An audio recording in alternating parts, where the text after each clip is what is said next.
సిఫార్సుల ప్రకారం ఒక్కో తెలంగాణ పబ్లిక్ స్కూల్లో 1500 నుంచి 1800 మంది వరకు విద్యార్థులు అడ్మిషన్లు తీసుకోవచ్చు. ఎంత? తెలంగాణ పబ్లిక్ స్కూళ్ళలో 1500 నుంచి 1800 మంది వరకు విద్యార్థులు అడ్మిషన్లు తీసుకోవచ్చు.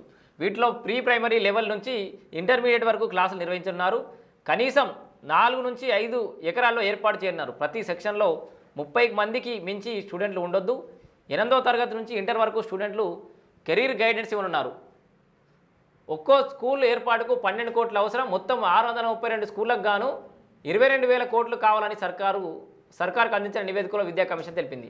ఫౌండేషన్ స్కూల్స్ ఎట్లా అని చెప్పేసి ప్రీ ప్రైమరీ లెవెల్ నుంచే స్కూల్ ఎడ్యుకేషన్ కోసం ప్రతి మండలంలో 4 తెలంగాణ ఫౌండేషన్ స్కూళ్లను ఏర్పాటు చేయాలని విద్యా కమిషన్ సిఫార్సు చేసింది. ఒక్కో స్కూల్లో 250 మంది వరకు పిల్లలు ఉండేలా చర్యలు తీసుకోవాలని, దీంట్లో నర్సరీ, ఎల్కేజీ, యూకేజీ, 1వ తరగతి, 2వ తరగతులు ఉంటాయి. వీటిలో క్వాలిఫైడ్ ప్రైమరీ టీచర్లను ఏర్పాటు చేయడంతో పాటు